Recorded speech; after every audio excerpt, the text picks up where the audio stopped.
Well, that was a good season. I didn't like that we lost to the Miami Heat, but whatever. That was a good season. So let's talk about this game.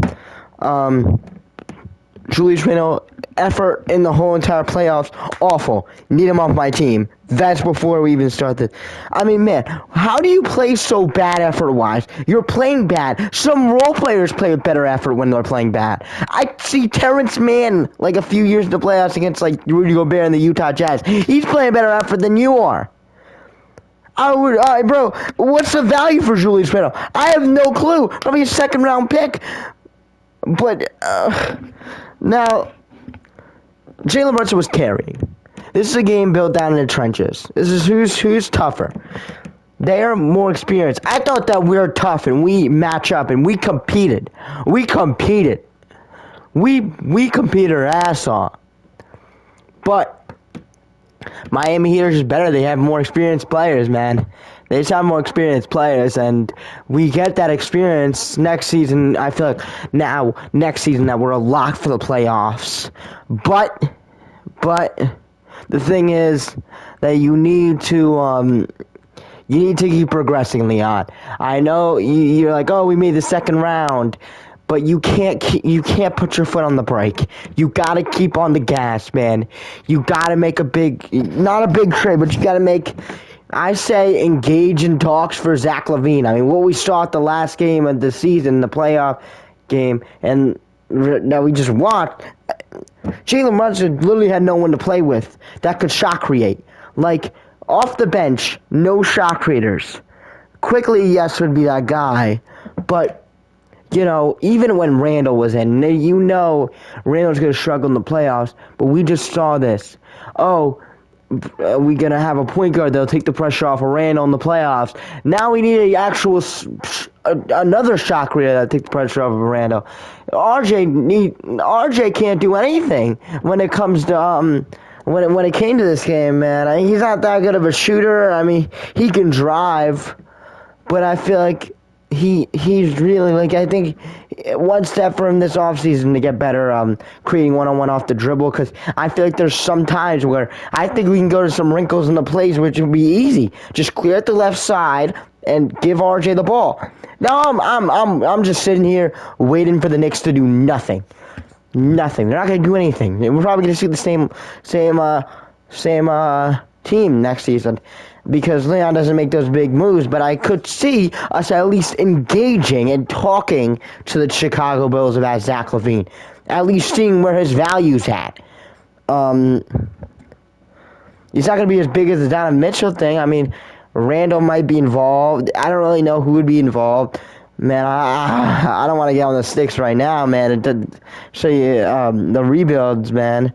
But, yeah, I guess Obi would be involved. I don't know. Yo, Mitch maybe? I can't really tell you. But LaVine looks like something. We have these picks that we can use. LaVine is definitely somebody that if we can throw a little protection on a pick, and with Obi, and maybe I'll get a Zach LaVine. I know Obi. I love Obi, man. Don't tell me. I'm not saying that like Obi's trash or anything by taking him into trade, putting him in a trade package. I'm saying that like he could grow somewhere else, man. This is a team that if Thibs is around, as long as Thibs is around, Julius Randle's around. And Thibs does not look like he's given up his head coaching job for a long time. So that means that Julius Randle's going to be around for a long time. So I'm just saying it would be best for Obi just to get out of here. And we get just like a veteran backup power forward, like a Kyle Anderson or a JaMychal Green. But, yeah, somebody like that to be a backup power forward, or we run an I-man and we get rid of Obi and we just run it from there, and we play Deuce a little bit, see how Deuce progresses in the offseason, see if he gets a better shot this offseason, see if he works on it during the summer, and maybe dump Fournier during the offseason. Well, I guess we'll see what we have to give up. I mean, if we had to attach a first-round pick, the good thing about this is we had that mass pick, which doesn't convey. We could attach that pick to Fournier, and another team will take on Fournier. That like the Magic, who won't win anything, maybe it'll be a morale boost to have Fournier back, but they just want the pick and they don't really care. They're not big and they're not going to sign anybody. They're not a big free agent destination. They don't really need a lot of the money, but they really need first round picks. A team like that could definitely take on Fournier and a first round pick, maybe that Mavs pick. I have no clue. Because Luka and Kyrie are probably going to come back. They're going to be like a decent team. They're probably going to be a play-in team at worst, and they're probably going to be like the 5th seed or 4th seed in the West. So, next season, because they'll get a full year together.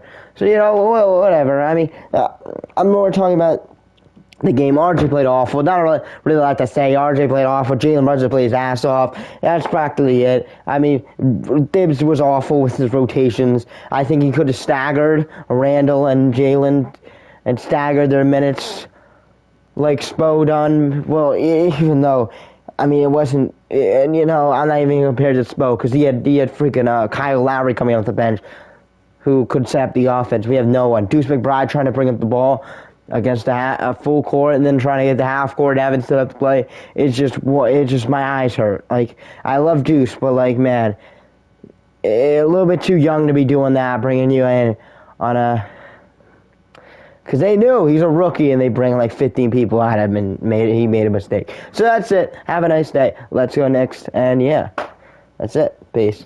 Let's go Knicks.